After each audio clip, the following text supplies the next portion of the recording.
pindutin lang po natin yung @ at dito po sa pinakataas ay makikita nyo po yung @friends na kung saan pwede nyo pong ma-mention yung lahat ng Facebook friends ninyo. What's up sa inyo mga katropa? Kamusta kayo? At kamusta naman ako? You know?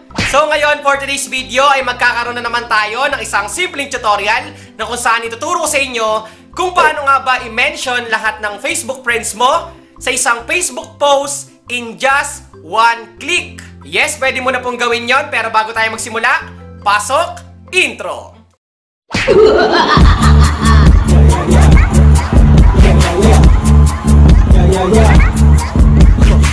May bagong update nga si Facebook ngayon na kung saan pwede mo nang i-mention lahat ng Facebook friends mo. Yes, lahat ng Facebook friends mo sa isang Facebook post. At isang bagay lang yung dapat mong gawin at ayon yung pag-update ng Facebook application mo sa Google Play Store. Kapag nagawa mo na yon, punta na tayo sa tutorial. Let's go!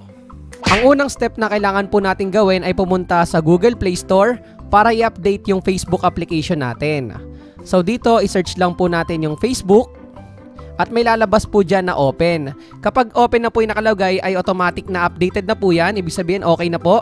Kapag update, ay pindutin nyo lang po yung update. At kapag na-update na po ay i-open lang po natin yung Facebook application natin. At kapag nandito na po tayo sa ating Facebook ay itatry na po natin mag-mention ng friends. So hanap lang po tayo ng post, yan. For example, ito po. So magko-comment tayo. At dito may nakalagay po na write a comment. So try na po natin. Pindutin lang po natin yung @ at dito po sa pinakataas ay makikita nyo po yung @friends na kung saan pwede nyo pong ma-mention yung lahat ng Facebook friends ninyo. Kapag pinindot nyo po yan, may naka-highlight po yan na blue. Ibig sabihin mga friends mo po yung ma-mention mo. So enter mo lang po sa comment section. At ang mangyayari po dyan ay manonotify po lahat ng Facebook friends mo. Yes, lahat ng Facebook friends mo sa isang Facebook post na minention mo sila. At ngayon, i-check naman po natin kung legit na nag-notify yung pag-mention niya. So ito po yung account ng kapatid niya, which is Facebook friend niya rin. At dito ay may nakalagay po na mentioned you in a comment sa pinakaunahan. At kapag chinek niya po yung notification na yan, may nakalagay po sa baba na @friends. Na marami rin pong reaction, may kita nyo po naka 4 reaction na po siya agad in 4 minutes. And also madadagdagan pa yan since lahat ng Facebook friends niya ay na-mention niya sa Facebook post na yan. At ganito po yung bagong update ni Facebook. At ganun lang po kasimple yung gagawin nyo para ma-mention lahat ng Facebook friends nyo sa videos or any post na gusto nyo silang i-mention. Ipapaalala ko lang po sa inyo na hindi po to gumagana sa lahat ng Facebook account.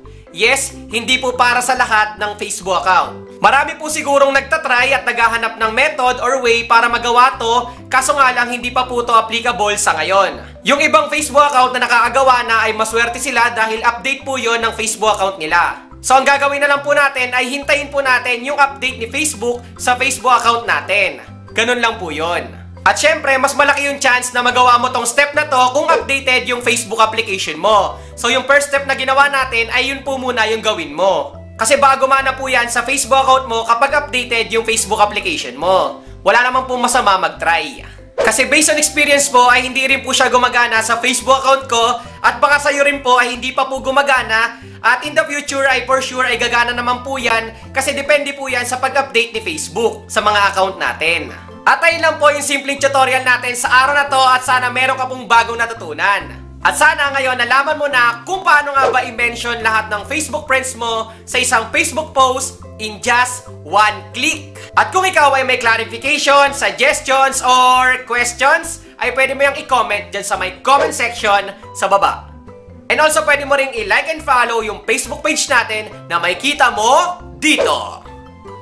At syempre kung napadaan ka sa video na to at bago ka lang dito sa YouTube channel ko, ay welcome na welcome ka. Ako nga po pala si Stever TV at pwede ka mag-subscribe at pindutin ang mahiwagang notification bell para sure at 100% sure na updated ka sa mga future uploads ko.